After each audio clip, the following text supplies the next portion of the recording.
most important climate initiative ever.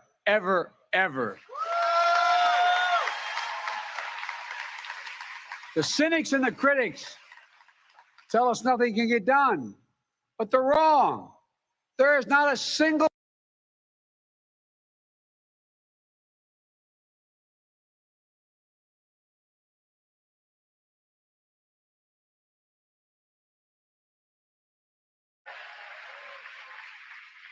no matter what the white supremacists and the extremists say. I made a bet on you, the American people, and that bet is paying off, proving that from darkness, the darkness of Charlottesville, of COVID, of gun violence, of insurrection, we can see the light. Light is now visible. Light that will guide us forward, not only in words, but in actions. Actions for you, for your children, for your grandchildren, for America. Even in this moment, with all the challenges we face, I give you my word as a Biden, I've never been more optimistic about America's future. Not because of me, but because of who you are. We're going to end cancer as we know it. Mark my words. We're going to create millions of new jobs in a clean energy economy. We're going to think big. We're going to make the 21st century another American century because the world needs us to. That's where we need to focus our energy. Not in the past, not on divisive culture wars, not on the politics of grievance, but on a future we can build together. The MAGA Republicans believe that for them to succeed, everyone else has to fail. They believe America is not like I believe about America. I believe America is big enough for all of us to succeed. And that is the nation we're building, a nation where no one is left behind. I ran for president because I believe we're in a battle for the soul of this nation. I still believe that to be true. I believe the soul is the breath, the life, and the essence of who we are. The soul is what makes us us.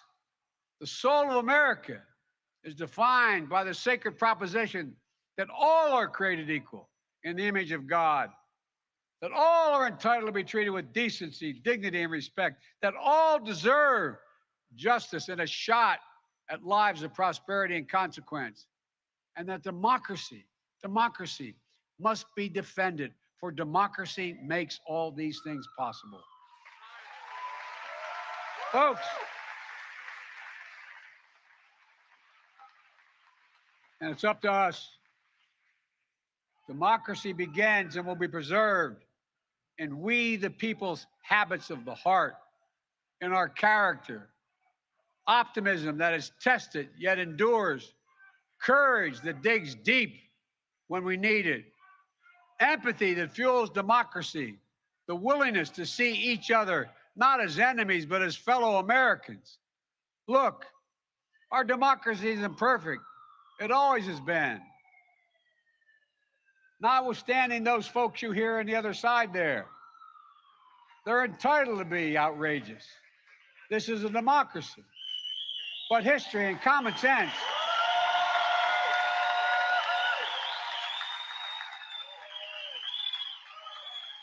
good manners is nothing they've ever suffered from.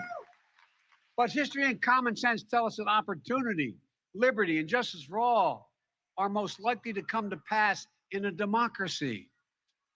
We have never fully realized the aspirations of our founding, but every generation has opened those doors a little bit wider to include more people who have been excluded before. My fellow Americans, America is an idea, the most powerful idea in the history of the world, and it beats in the hearts of the people of this country. It beats in all our hearts. It unites America. It is the American creed, the idea that America guarantees that everyone be treated with dignity. It gives hate no safe harbor. It installs in everyone the belief that no matter where you start in life, there's nothing you can't achieve. That's who we are. That's what we stand for. That's what we believe. And that's precisely what we're doing. Opening doors, creating possibilities, focusing on the future. And we're only just beginning.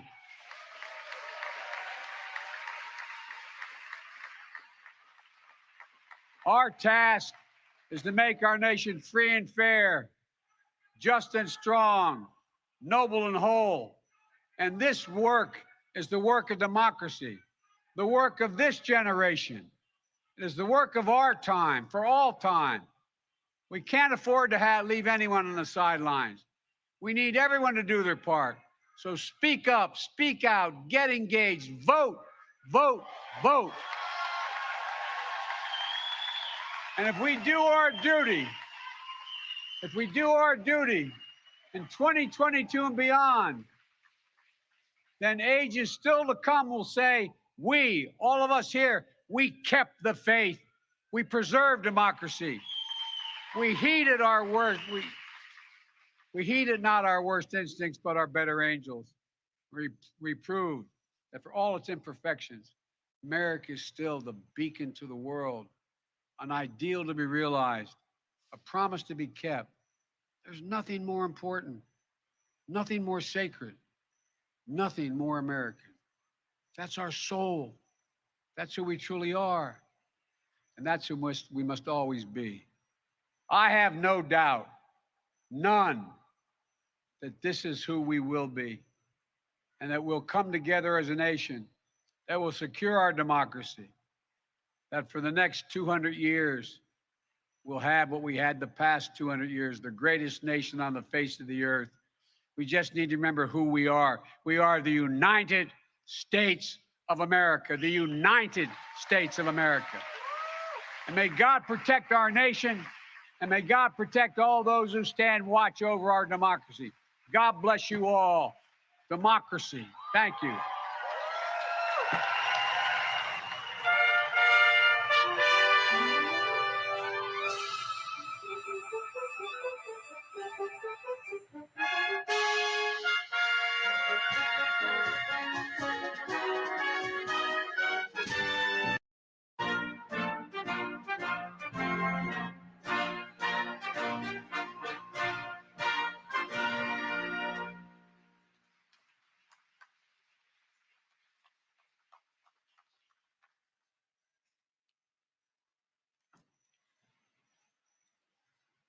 My fellow Americans, please, if you have a seat, take it.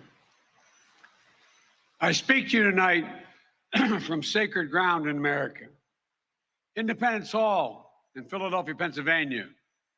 This is where America made its Declaration of Independence to the world more than 2 centuries ago with an idea unique among nations, that in America, we're all created equal. This is where the United States Constitution was written and debated. This is where we set in motion the most extraordinary experiment of self-government the world has ever known. With 3 simple words: we the people, we the people. These 2 documents and the ideas they embody, equality and democracy, are the rock upon which this nation is built. They're how we became the greatest nation on earth. They're why, for more than 2 centuries, America has been a beacon to the world. But as I stand here tonight, equality and democracy are under assault. We do ourselves no favor to pretend otherwise. So tonight, I've come to this place where it all began to speak as plainly as I can to the nation about the threats we face, about the power we have in our own hands to meet these threats, and about the incredible future that lies in front of us if only we choose it. We must never forget, we the people are the true heirs of the American experiment that began more than 2 centuries ago. We the people have burning inside of each of us the flame of liberty that was lit here at Independence Hall. A flame that lit our way through abolition, the Civil War, suffrage, the Great Depression, world wars, civil rights. That sacred flame still burns. Now in our time, as we build an America that is more prosperous, free, and just. That is the work of my presidency, a mission I believe in with my whole soul. But first, we must be honest with each other and with ourselves. Too much of what's happening in our country today is not normal. Donald Trump and the MAGA Republicans represent an extremism that threatens the very foundations of our republic. Now, I want to be very clear up front. Not every Republican, not even the majority of Republicans are MAGA Republicans.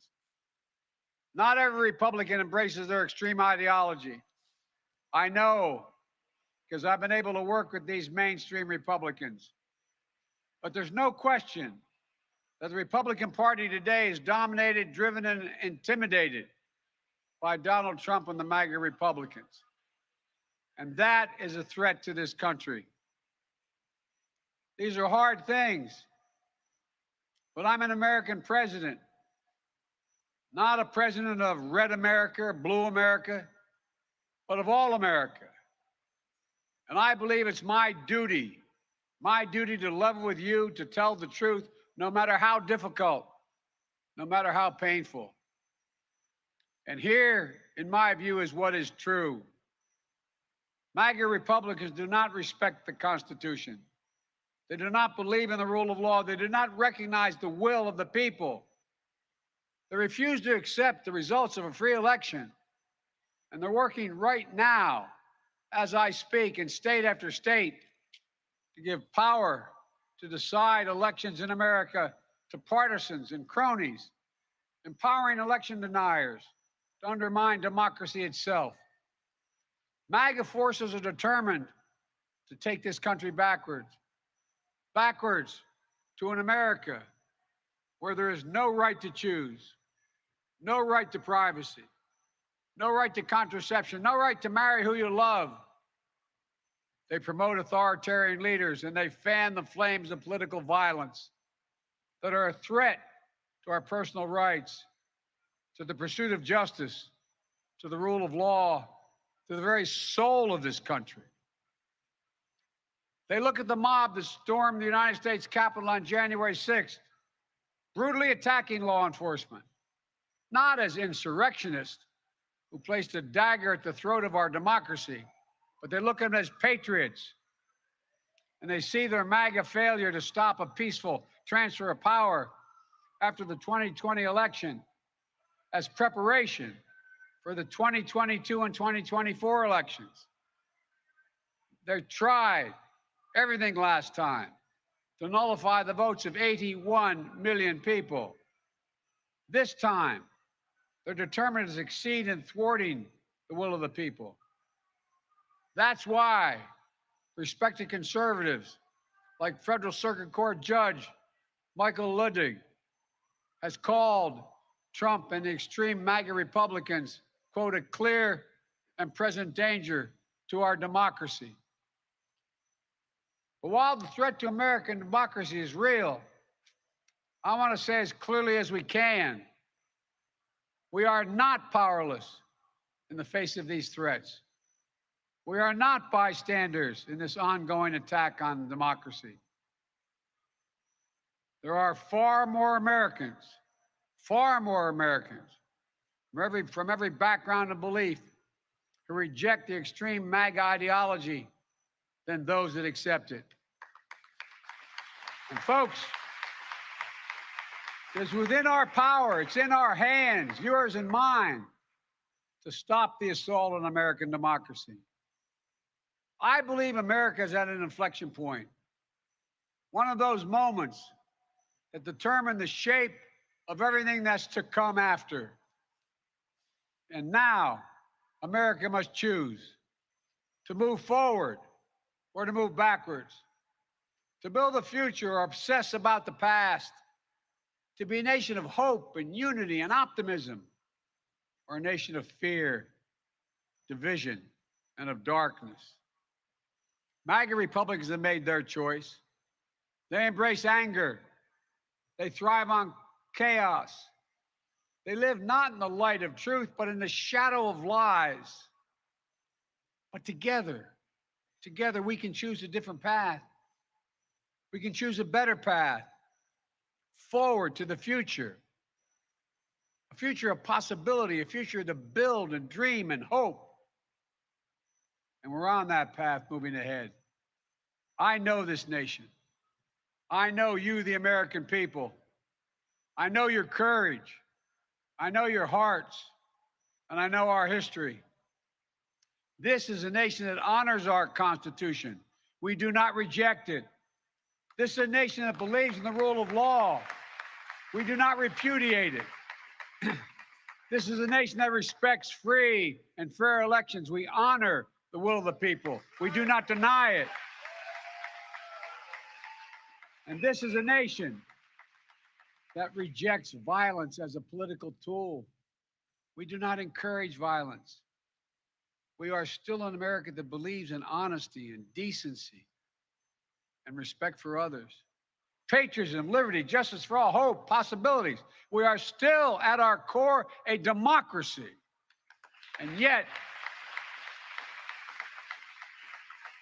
history tells us the blind loyalty to a single leader and a willingness to engage in political violence is fatal to democracy.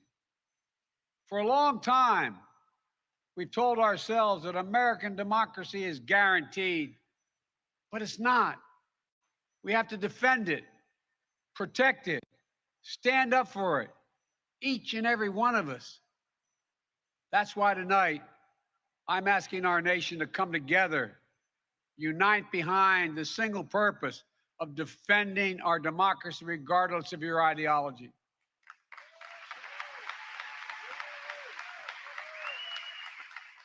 We're all called by duty and conscience to confront extremists who put their own pursuit of power above all else.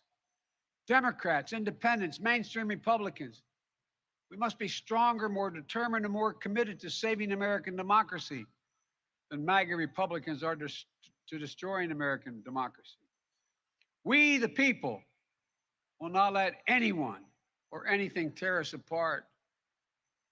Today, there are dangers around us we cannot allow to prevail. We hear, you've heard it, more and more talk about violence as an acceptable political tool in this country. It's not. It can never be an acceptable tool. So I want to say this plain and simple. There is no place for political violence in America, period. None, ever.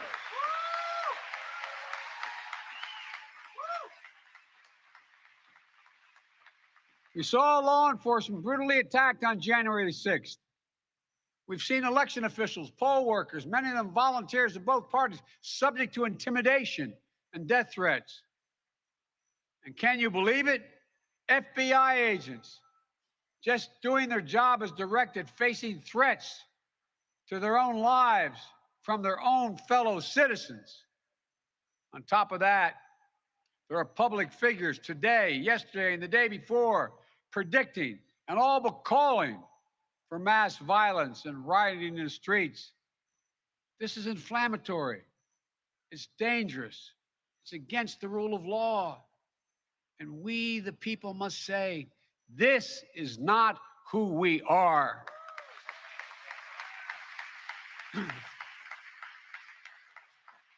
Ladies and gentlemen, we can't be pro-insurrectionist and pro-American. They're incompatible. We can't allow violence to be normalized in this country. It's wrong.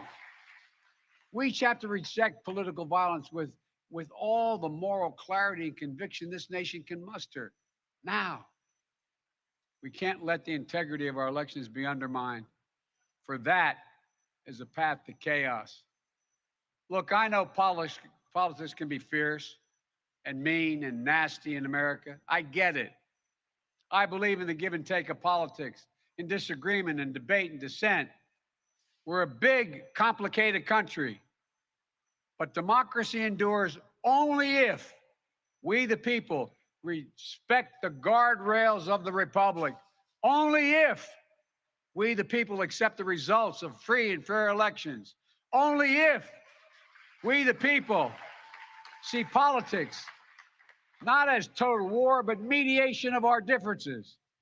Democracy cannot survive when one side believes there are only two outcomes to an election. Either they win or they were cheated. And that's where the MAGA Republicans are today. They don't understand what every patriotic American knows. You can't love your country only when you win. It's fundamental. American democracy only works only if we choose to respect the rule of law and the institutions that were set up in this chamber behind me. Only if we respect our legitimate political differences.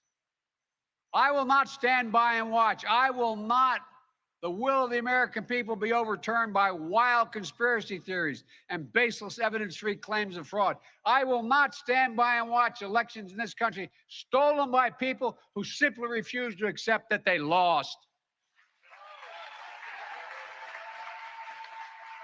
I will not stand by and watch the most fundamental freedom in this country, the freedom to vote, and have your vote counted and be taken from you and the American people. Look, as your president, I will defend our democracy with every fiber of my being, and I'm asking every American to join me.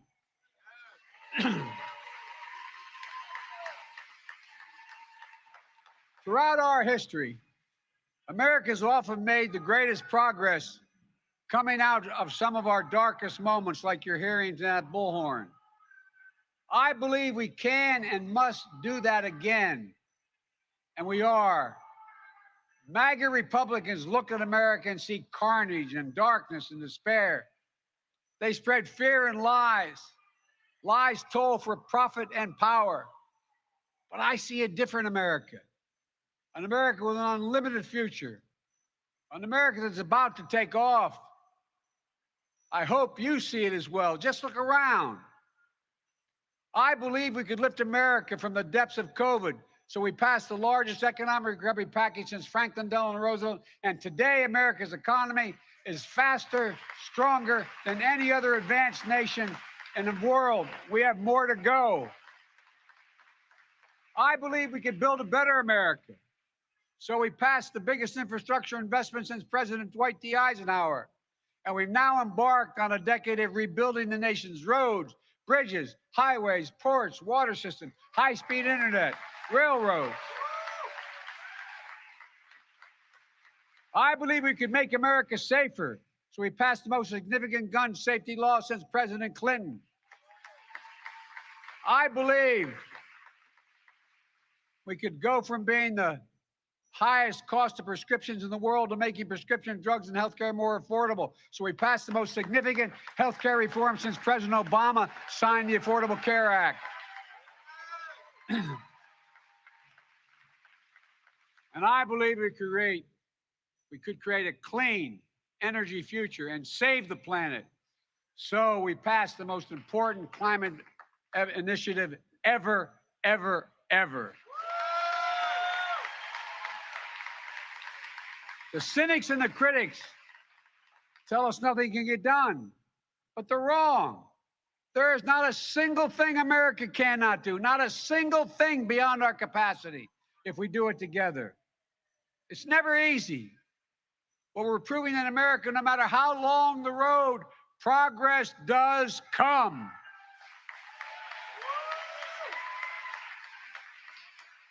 Look, I know the last few years have been tough, but today, COVID no longer controls our lives. More Americans are working than ever. Businesses are growing. Our schools are open. Millions of Americans have been lifted out of poverty. Millions of veterans once exposed to toxic burn pits will now get what they deserve for their families and the compensation. American manufacturers come alive across the heartland, and the future will be made in America. No matter what the white supremacists and the extremists say, I made a bet on you, the American people, and that bet is paying off, proving that from darkness, the darkness of Charlottesville, of COVID, of gun violence, of insurrection, we can see the light. Light is now visible. Light that will guide us forward, not only in words, but in actions. Actions for you, for your children, for your grandchildren, for America. Even in this moment, with all the challenges we face, I give you my word as a Biden, I've never been more optimistic about America's future. Not because of me, but because of who you are. We're going to end cancer as we know it. Mark my words. We're going to create millions of new jobs in a clean energy economy. We're going to think big. We're going to make the 21st century another American century because the world needs us to. That's where we need to focus our energy. Not in the past, not on divisive culture wars, not on the politics of grievance, but on a future we can build together. The MAGA Republicans believe that for them to succeed, everyone else has to fail. They believe America is not like I believe about America. I believe America is big enough for all of us to succeed. And that is the nation we're building, a nation where no one is left behind. I ran for president because I believe we're in a battle for the soul of this nation. I still believe that to be true. I believe the soul is the breath, the life, and the essence of who we are. The soul is what makes us us.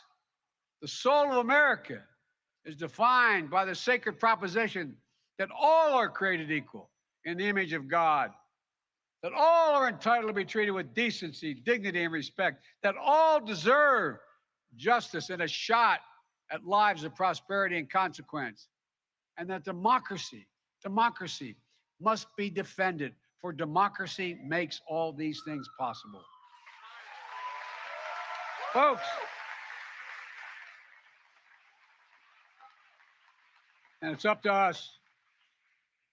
Democracy begins and will be preserved in we, the people's habits of the heart, in our character, optimism that is tested yet endures, courage that digs deep when we need it, empathy that fuels democracy, the willingness to see each other not as enemies, but as fellow Americans. Look, our democracy isn't perfect. It always has been. Notwithstanding those folks you hear on the other side there, they're entitled to be outrageous. This is a democracy. But history and common sense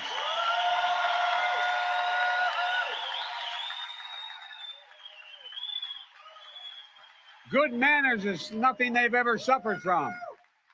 But history and common sense tell us that opportunity, liberty, and justice for all are most likely to come to pass in a democracy.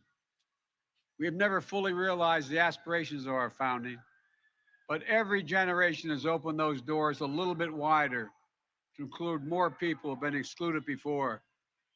My fellow Americans, America is an idea, the most powerful idea in the history of the world, and it beats in the hearts of the people of this country. It beats in all our hearts. It unites America. It is the American creed, the idea that America guarantees that everyone be treated with dignity. It gives hate no safe harbor. It installs in everyone the belief that no matter where you start in life, there's nothing you can't achieve. That's who we are. That's what we stand for. That's what we believe. And that's precisely what we're doing. Opening doors, creating possibilities, focusing on the future. And we're only just beginning.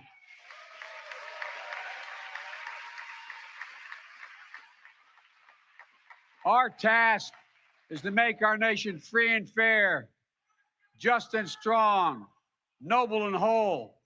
And this work is the work of democracy, the work of this generation. It is the work of our time, for all time. We can't afford to leave anyone on the sidelines. We need everyone to do their part. So speak up, speak out, get engaged, vote, vote, vote. And if we do our duty in 2022 and beyond, then age is still the common thing. Put your hand by. All of us. Take your foot off the nigger. Put your hand by. We heeded not our worst instincts, but our better angels. Excuse me. Hey, it's Kunta Kinte! America is still the beacon to the world, an ideal to be realized, a promise to be kept. There's nothing more important, nothing more sacred, nothing more American. That's our soul. That's who we truly are. And that's who we must always be. I have no doubt, none, that this is who we will be, and that we'll come together as a nation that will secure our democracy, that for the next 200 years, we'll have what we had the past 200 years, the greatest nation on the face of the earth. We just need to remember who we are. We are the United States of America, the United States of America. And may God protect our nation, and may God protect all those who stand watch over our democracy.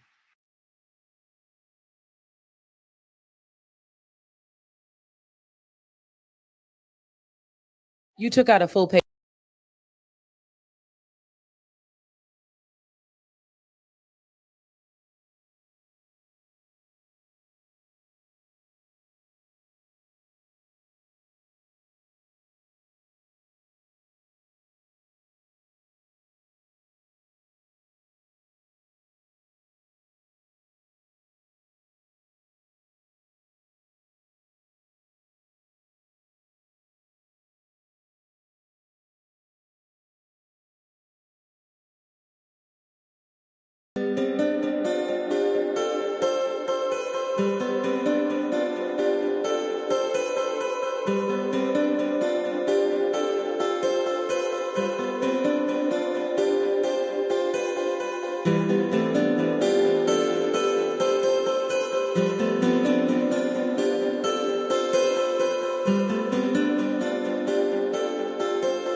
U.S. newspapers last year criticizing U.S. foreign policy. What would you do differently, Donald? I'd make our allies, forgetting about the enemies you can't talk to so easily, I'd make our allies pay their fair share.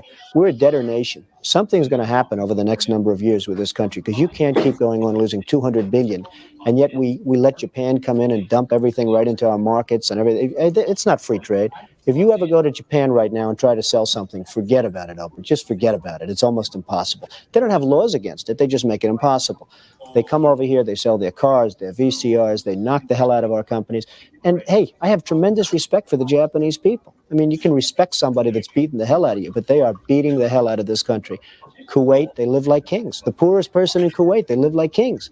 and yet they're not paying. We make it possible for them to sell their oil. Why aren't they paying us 25% of what they're making? It's a joke. This sounds like political presidential talk to me. And I know people have talked to you about whether or not you want to run. Would you ever? Probably not. But I do get tired of seeing the country ripped off. Why would you not? I just don't think I really have the inclination to do it. I love what I'm doing. I really like it. Also, it doesn't pay as well.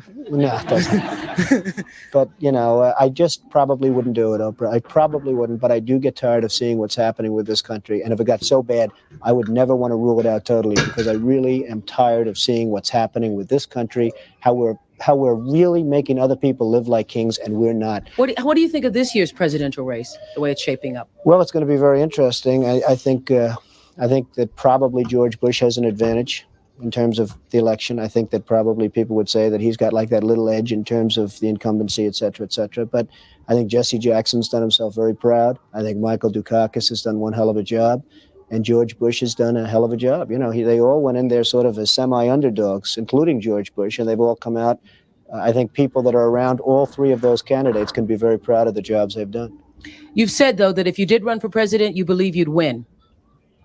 Well, I don't know. I think I'd win. I tell you what, I wouldn't go in to lose. I've never gone in to lose in my life. And if I did decide to do it, I think I'd be inclined. I would say that I would have a hell of a chance of winning, because I think people, I don't know how your audience feels, but I think people are tired of seeing the United States ripped off. And I can't promise you everything, but I can tell you one thing. This country would make one hell of a lot of money from those people that for 25 years have taken advantage. It wouldn't be the way it's been, believe me. Talking about politics coming from a view of the streets, you know what I'm saying, dog? We're not coming from professional view. We're not lawyers, none of that shit that's on TV, you know what I'm saying? We come straight from the hood. We the hood view, you know? Representation of black people, period, on the bench, because we don't know who Clarence Thomas is representing. He's sitting on the Supreme Court, sitting on a bench, smelling like cocoa butter.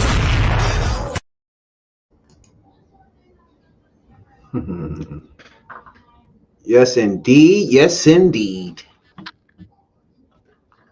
We are back in it. 2, 3, 4, 5. Yep, we live. HVP, and it ain't Tuesday. You know what I'm saying, Doc? Now, everybody tune in right now. Have to realize something that happened that was Tuesday. Not only we was on our fresh new set in the podcast pit, somebody ate the hottest chip in the world, the Pacquiao chip. You know what I'm saying? What up? Ate the hottest chip in the world in our first night in the pit on a brand new set. You know what I'm saying? That? Right on.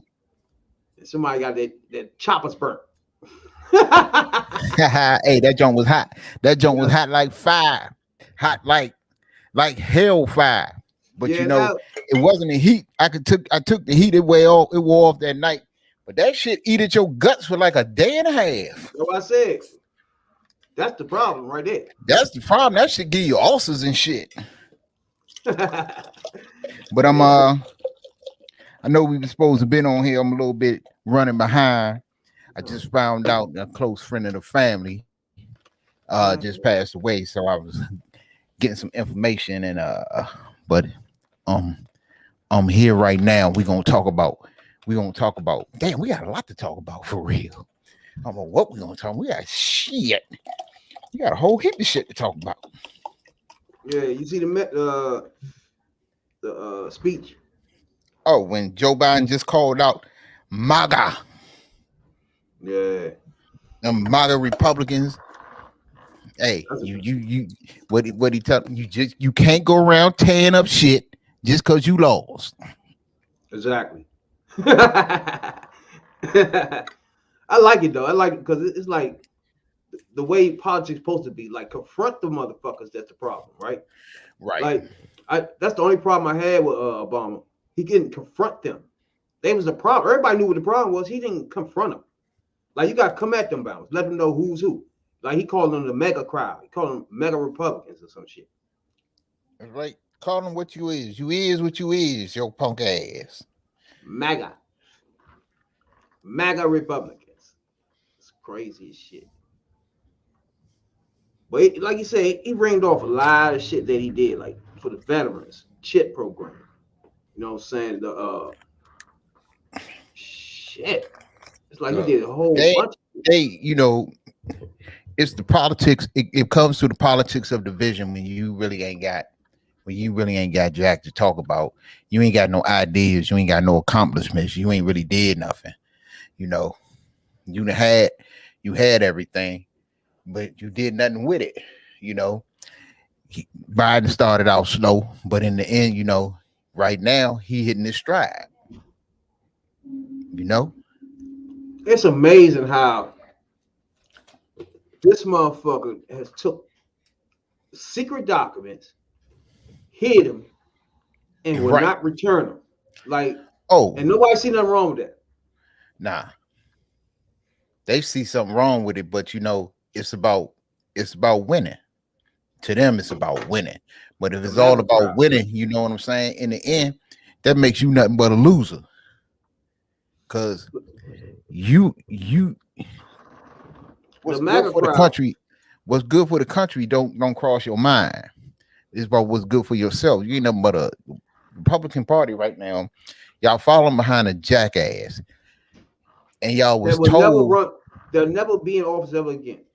Right. No. And y'all was told from the get-go that if this man becomes a standard bearer of your party, he was going to destroy the Republican Party. And that's just what he did. And not only is he destroying the Republican Party, he's in the process of destroying the country. The party already destroyed. You just don't need him to be in charge of it no more. Right. You know? And they so fearful of this dude. Oh my goodness. They're gonna put another I'll whoop his ass. They're gonna put another bigot up that joint.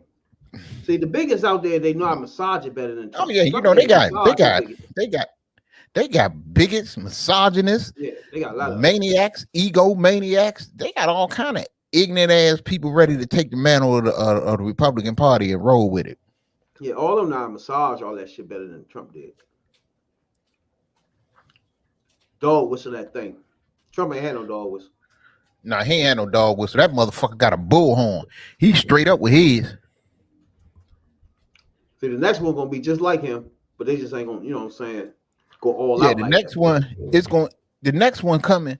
I think the next one coming. He coming with the same ideas, the same bullshit, the same racism, the same bigotry, the same misogyny, the same this, that, and the third. But they're gonna call themselves trying to dial it back. I don't know if he can be a pig just like him though. They're gonna have to dial it back because you know they really can't have nobody. The next one can't be as extreme as Trump. That's what I'm saying. Trump is extreme. He out there. But the next one, whoever coming behind it, they're gonna have the same ideas, but they're gonna dial it back and try to let me see. They're gonna try to pour some syrup on shit and call it pancakes. Exactly. Nice dog whistles. Like this motherfucker right here got Penn. He good with the dog whistle. Oh, he good with it. Very good. That some bitch good with his dog whistles. Yeah. We don't need him in there either. Nah. Man, right here, he good with his dog whistles too. Nah. But see, the Republican Party right now is in such what's the word I'm looking for? Such disarray. That's the word I'm looking for. They in such disarray, you know. They basically gonna cannibalize themselves and shit. You know, it's gonna get back. You know, it's gonna be a party full of Bernie Sanders. They just gonna tear each other down and tear each other up till whoever come out. Even if, you already know Trump going scorched earth. He don't even care. He gonna burn it all down. ASAP. Right. And the other ones they're gonna feel as though they have to do the same thing, to get ahead. So it's gonna be some shit going on there. I can't wait for them debates. Like I said, I don't think he's running for president. You never know. Oh, I think they're gonna have about 20. Too much. I think it's gonna be about somewhere between 5 and 10 candidates, because there's a couple people. Larry Hogan he ain't gonna get it, but he gonna run.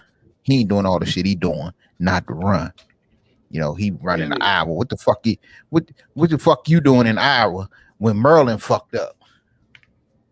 You know what I'm saying? Nah, he ain't gonna run. See, people like that will run if it wasn't no such thing as Trump.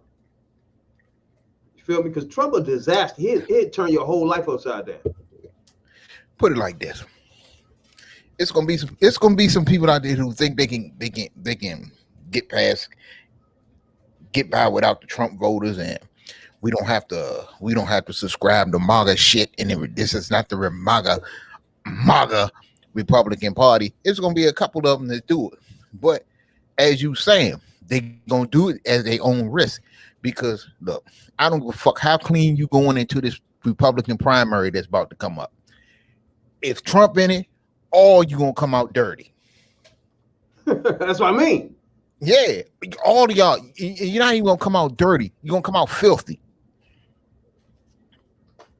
That's exactly what the fuck I mean. Like, Damn. your man and Merlin, he not ready for that type shit right there, bro. Oh, he think he is, but see, the thing about that is, you already know what Trump gonna throw at him. You know that he was a never Trumper. That's the first thing he gonna say, because he came out as a never Trumper. He gonna say he's a never Larry Hogan, and then he gonna throw Baltimore up in his face. Yeah, Baltimore's so fucked up right about now. You know what I'm saying? Trump will go haywire with Baltimore, boy. Is he ever? Yeah. So you know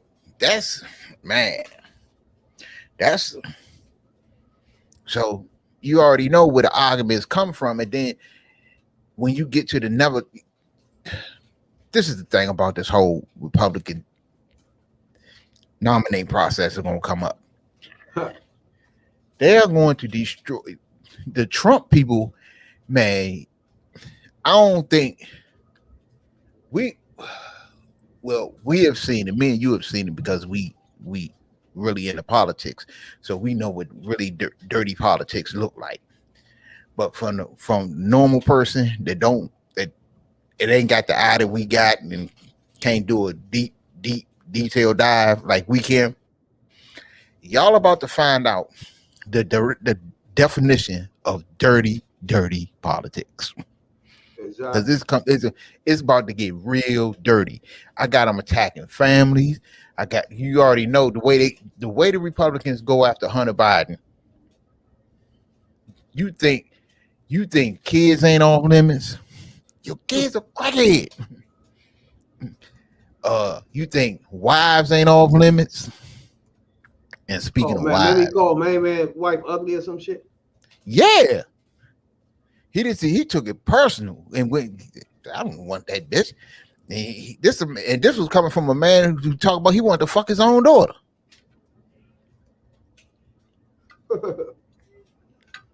That's funny. Yeah, People don't remember that shit either.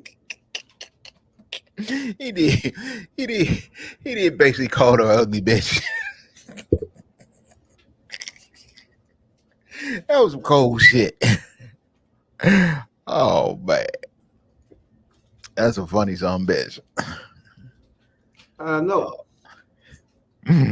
That's why he just shouldn't be president. He's just funny as fuck though. Nah, man, because you got to have, there's one thing, you got to have compassion, you got to have empathy, and you know it just ain't about you and the people that voted for you. So that's now, you know, they found all the documents in his living room and shit. Man, they found shit everywhere. They said that shit was in the desk. That shit wasn't in the desk. It was desk plural. That shit was in his desk, the secretary desk. It was where else this shit was at? All over in the closet. And then then the dumbass lawyer broad got up on there talking about she say I've been in his office 1,000 times. Shit wasn't laid out like that. Where they explain it to you, and the FBI explain it to you. When they find evidence, they put it on the floor. That's when they put them fucking evidence markers down there. This is exhibit A. This is what we found. Yeah, ain't nobody said dumbass, as Joe Scarborough say. Dumb, bro. Right. So she says, I've been in there 1,000 times. He has plenty of people coming in and out of his office. Bitch, do you know what you just said? You just admitted that in a place where he kept top secret classified documents, this jackass had people just coming in and out, in and out, in and out, in and out, like it's a 7-Eleven. But top secret, listen to what's happening though. Top secret Right. shit. Top secret documents, bro. Yeah. We He don't got know what some they, of them. it could be some shit gay Russia. We don't know what's going on there. And the way he like to brag, come on, man. Come on, man. This dude, man, the dude is ignorant. The dude is dumb, ignorant, and what else can we say about him that ain't already been said? But come on. What I want to know is all these lawyers he got. This woman, Rudy Giuliani, and some of the other ones, Cohen and all these. Hey, folks, this dude to be such a smart ass person, he sure got some dumb ass lawyers. You definitely got dumb lawyers. Yeah, he got. It's like they trying. Nigga, is you trying to go to jail? You got some of the dumbest lawyers I ever seen. Woman, you supposed to be a lawyer. And you get on television. I don't give a fuck if it was Fox News where they friendly at. That's the only reason you wasn't called out for it. You just admitted that the man had top secret government documents that he wasn't supposed to have in his office, and that he had people just going in and out, going in and out, going in and out. Come on. The attorney-client privilege. So sort of no need for the special master. We've already done that, that categorizing. What do you say to that? Right. Well, they're incredibly efficient sometimes. It's odd. And look, they obviously moved very fast on this. They had an opportunity to use the unilaterally imposed filter team. We didn't have a voice on how they set up a filter team. And now they are trying to suggest with this pleading, like, Judge, don't be surprised that we've already taken care of all this. Nothing to see here. Well, we're not in a position where we can really have a lot of faith in that. We still need judicial intervention. We need a judge to monitor our access to these documents. We haven't had a single phone call from the filter team telling us anything. This is the first knowledge we had about their findings on attorney-client privilege. They've decided to ignore the concept of executive privilege, which is an interesting wrinkle. They're ignoring the Presidential Records Act, which we think is the incredibly important overlay for all of this. So we have a lot of... Wait. First of all, he the one who took the documents to his house. He the one breaking the Presidential Records Act. What are you talking about? Right, it's attorneys, young. Problems really accepting everything at face value that's coming out of DOJ these days. It's a very politicized place, I'm sad to say. Yeah. And there's still a need for a judge to get involved on every aspect of this, checking their assertions of privilege, but also giving us fair, timely access, letting us build a case for why this search warrant was not only essentially morally wrong, but legally wrong. Mm. So, there are a couple of interesting pieces, one in the Wall Street Journal over the weekend that talks about the high bar and the huge challenge. This is crazy. And I got something I want to has right now. He basically has two different cases, this raid at Mar-a-Lago and also the January 6th issue, under which he could potentially prosecute a former president of the United States. This bitch just said January 6th issue. Broken down in here is the parallel that was created by Jim Comey when he did a similar investigation of information and confidential documents that Hillary Clinton kept on a private server.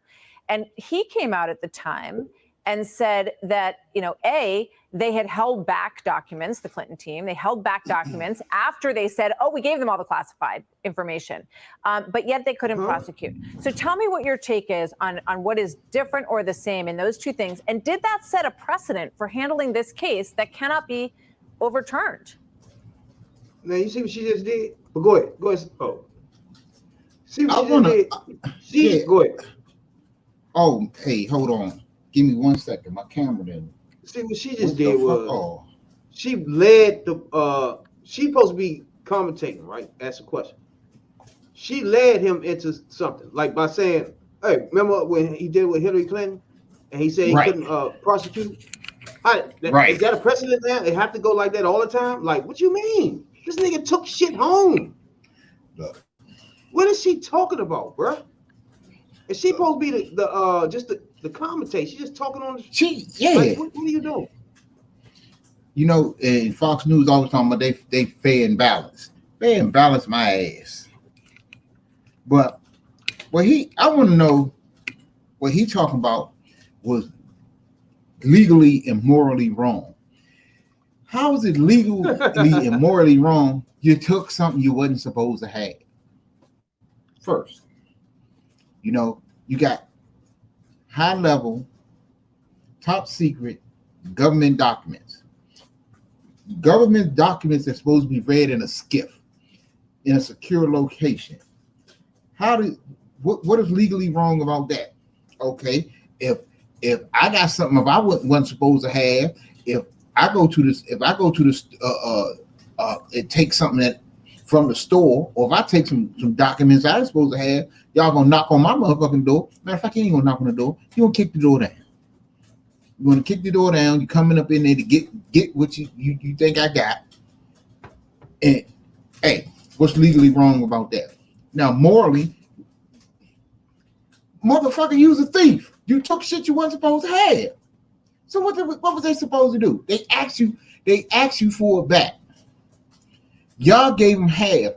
I see here earlier today I was reading about, they say the Department of Justice said when they went in and found these documents, it was twice as many documents as they had given up back in, was it June? But whenever the ones they gave up, it was twice as many that they kept. In which got signed affidavits that said we returned everything, nothing is here. And then you go back in and they said in a matter of hours they found twice as many documents as they had gave up before. So that makes you not only a thief, you're a liar. Your lawyer's a liar. So where the hell do you come off talking about it was morally wrong? You lied.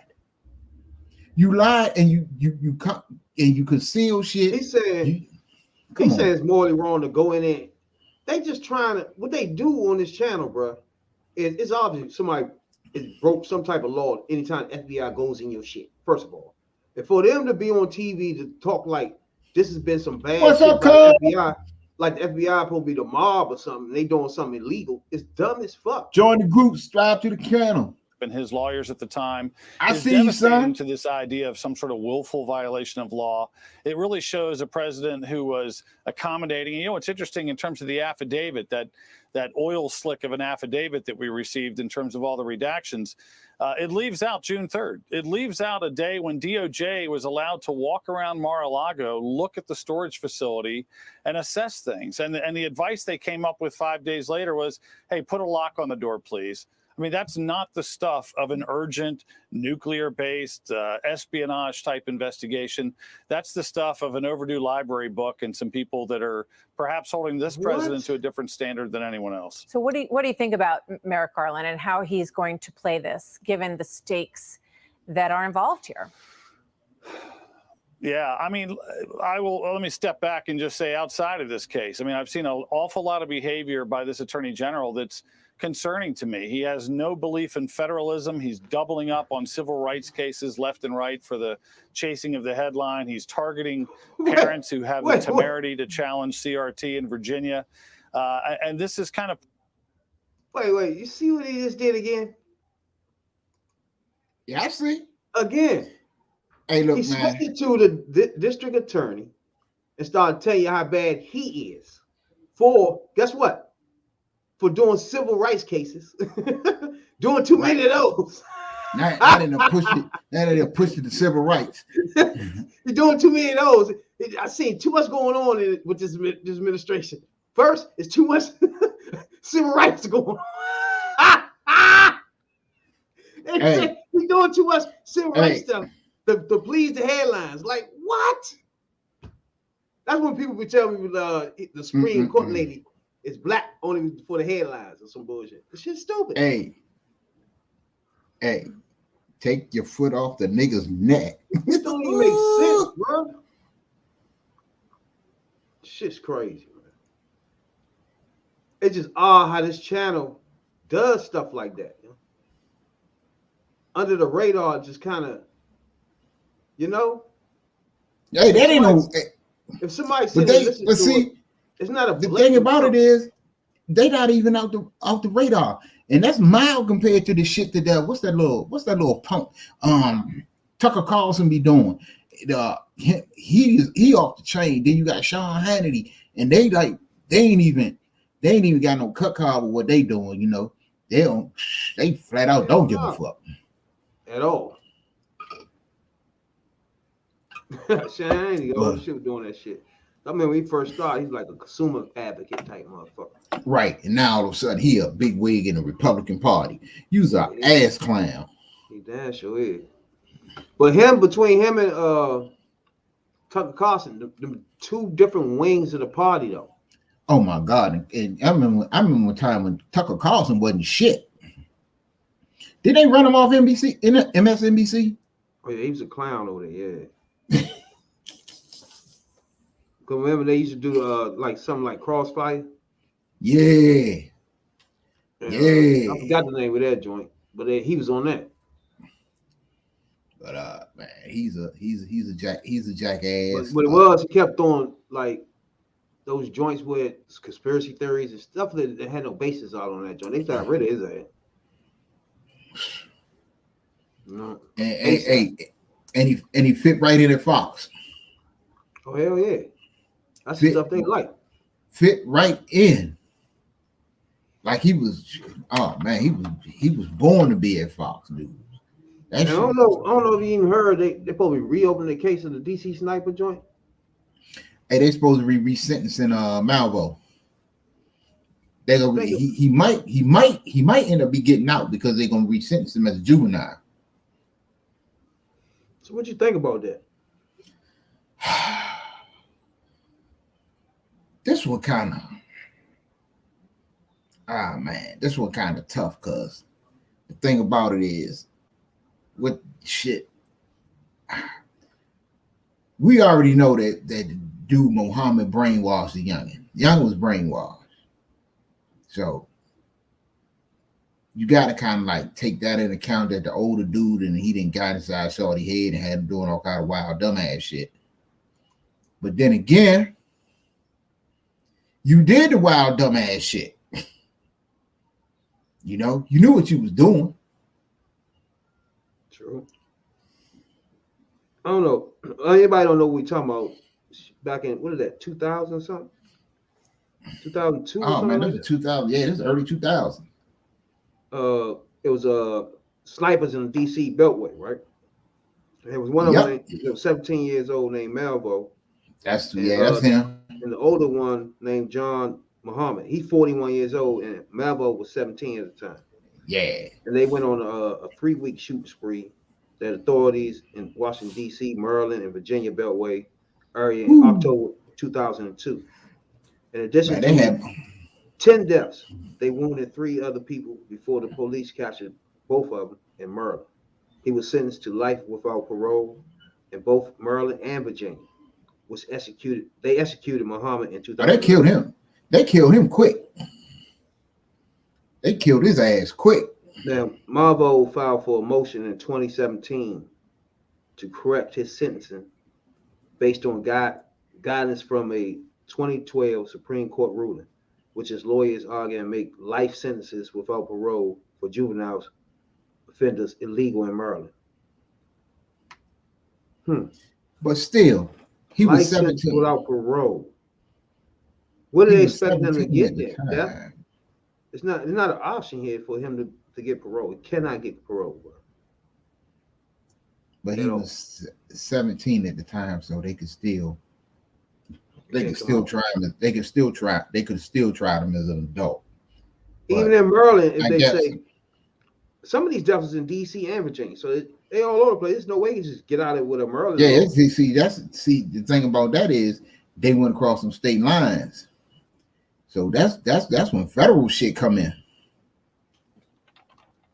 It says the Eighth Amendment requires that he receives a new sentencing hearing at which the sentencing court, now the principles of Supreme Court, is able to consider whether or not he is considered eligible for life without parole under those decisions. They're gonna take back the L, but he's still gonna get an asshole full of time. That's what's gonna happen. I guess they're gonna be on parole one day. Yeah, but that don't mean he's gonna get it. Especially in Maryland. If he's in Maryland, he'll never get it. They killed 10 people, bro. But see, this is the thing, and killed 10 people. This is where well, the rubber gonna hit the road. He's going back to court in Maryland. Mm-hmm. They'll give him life. They'll give him life with parole. They might take the letter back altogether and give him a hell of a number. He'll go get parole, but he'll go up for parole, put it like that. They may even give him parole, but he'll never get out. Due to the simple fact, in the state of Maryland, this is the deal. In the state of Maryland, as in other states too, the governor has to sign off on lifers with parole, and I believe with murder charges and shit like that. So, if Malvo ever come across parole papers, come across the governor's desk, he'll never get out. And you can thank the Willie Horton ad for that. Yeah, because the governor let him out trip. Right, because no governor. Oh shit! Did it again. Whatever governor that sticks his dumbass nose out to let him the fuck out, we'll never get elected again. They ain't even gonna do that. They ain't got time to even doing that. Right. That's the whole deal. It is not. Damn it. Man, even though he was 17. I mean, everybody still know the fuck they doing. He was brainwashed. Everybody know he was brainwashed in this situation. Right. But we talking about 10 people was killed, bro. But see, so that's the thing. He'll get it. Oh yeah, they'll take the letter back to give him a number. But wait a minute, it was 17 killed. My bad, 17 died. Yeah, but he'll still, if he ever see the streets again, he'll be an old man. And they don't need him doing that. There's no politician ever anywhere that's going to put his name on them parole papers to let him out. Because all they needed, because nobody wants to be a Willie Horton ad. That's the biggest fear. That's the biggest fear of any politician anywhere. You remember, man, that motherfucking Willie Horton ad was a motherfucker. And you know it was a Democrat that used that motherfucking Willie Horton ad. Damn sure don't want to let the DC sniper out. Hell no, you don't want to let them out. That will not be good.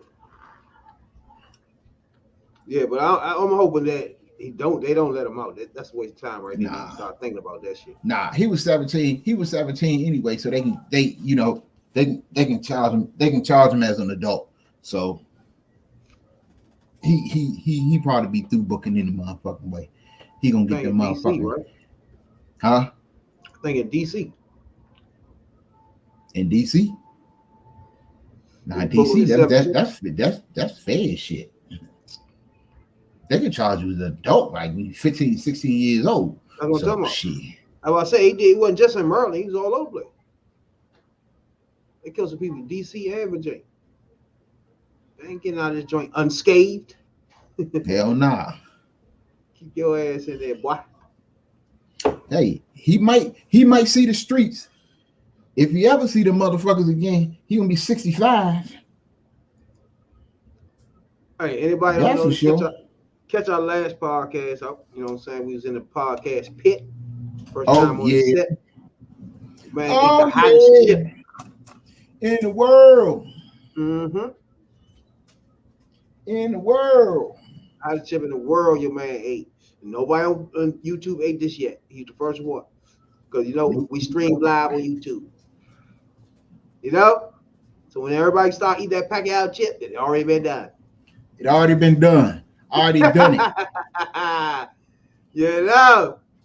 And when we go back in the pit, you're going to see a sign behind me that say, I crushed it. Podcast pit. Man, that motherfucking set was like that, bro. Oh, hell yeah. That joint was nice. That joint was lovely. Mm-hmm. So, yeah. What you got to say before we get out of here, man? Till Tuesday. Oh, till Tuesday, you know. Y'all be cool out there. And look, check out the YouTube channel. Check out Facebook page, Facebook group. And don't just check them out. Like and subscribe. You know, we need to get our subscribers up. We want to get our page going. We want to continue, you know, we want to continue to bring y'all politics straight from the hood. You dig? And this motherfucker my nerves. And always remember, anytime y'all see us on this thing, it's an open door policy. Open door. And they disagree with anything we discussing. You the first one to the front. Oh yeah. Oh yeah. You know, you come to the front of the line. Give them the front of the line. We bring you in through the front door, not the back door, through the front door. And we're gonna see y'all Tuesday because I got some shit. Yeah, okay. Yeah, my man. We gonna get you on the show, boy. That's for sure. Make sure if you disagree with anything we saying, if you're a Republican, black Republican to be precise, black ass dumb Republican, we'll get you on this. If you're a misleader, please come on the podcast, express yourself. Let us know as black people. Let us have this discussion for the black culture. You know what I'm saying, dog? Let us see who right here. The one thing I know about debates, right? I know for a fact. People don't think it's a winner in debates. I do. I really think if everybody get out what they saying, in the end, whoever listening will understand who ain't make no fucking sense. It's just real simple. It's real simple. That's correctified. You know? So come on in. Tell me how much you love Trump. Tell me how much you love Republicans. Damn. Or tell me how much you can't stand Democrats. You know what I'm saying? Right. Come on and in. I see and I see I'm getting a lot of heat here on a lot of fire here on Facebook Live tonight. Okay, you know, cuz I see you out there. I'm gonna get you on the show, you know, and Diamond Book, boy, you just keep on popping up. Yeah, he hot. But you don't never want to pop up on the show. I told you I got space for you. He ducking that. We gonna find us a Republican, a black Republican out here somewhere. A real black Republican. Not no hiding ass. Scary one. We want no scary one. I don't want no scary one. You know what I'm saying? We want to hear y'all debate. You can't be scared. I might be. Hey, look, I still got a good portion of that Tito's I was drinking the other night when we broke in the set. You know? Hey, yeah, most definitely. For sure. Oh yeah. You know, definitely black Republicans. Come on, mislead us for show. Come on, mislead us for show. Oh, bring man, your debate. If you're a Republican, right. Black Republican, you definitely need to hurry up and get on here because you need to discuss with us as black people and the black people watching. Why are you a Republican, bro? Why in the fuck is you a Republican in the first place? You know these people don't give a damn about you. Or do they? Tell us if they do. Maybe we wrong.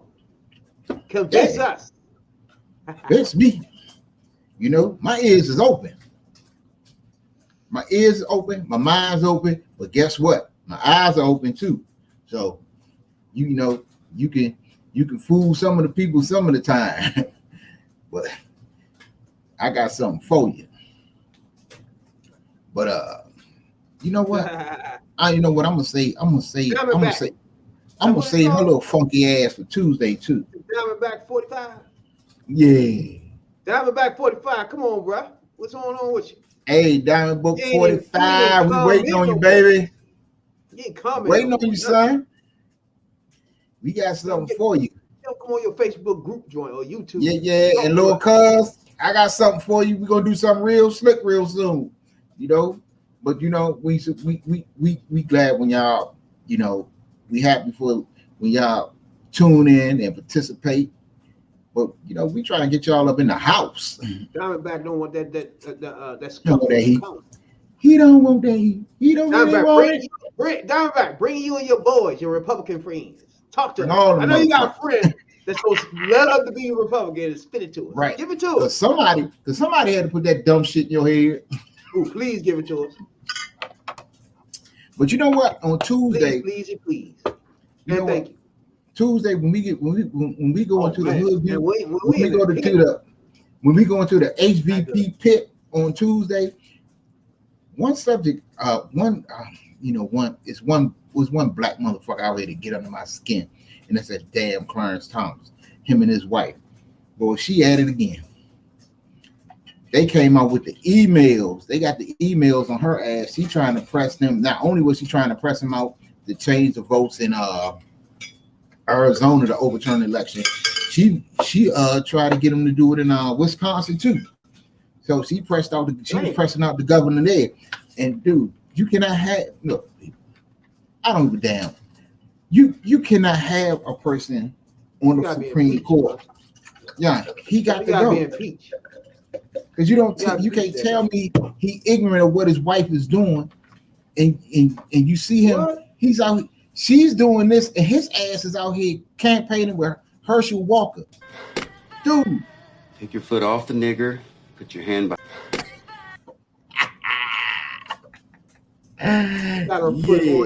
Take your foot off the nigger, put your hand by.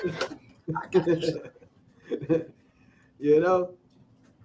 She definitely got it.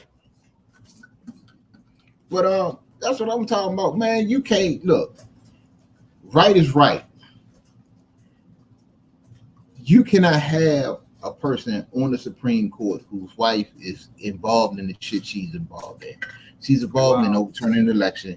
She's involved in January 6th up to her Miss Clairol hair dye. She's doing this, that, and a third.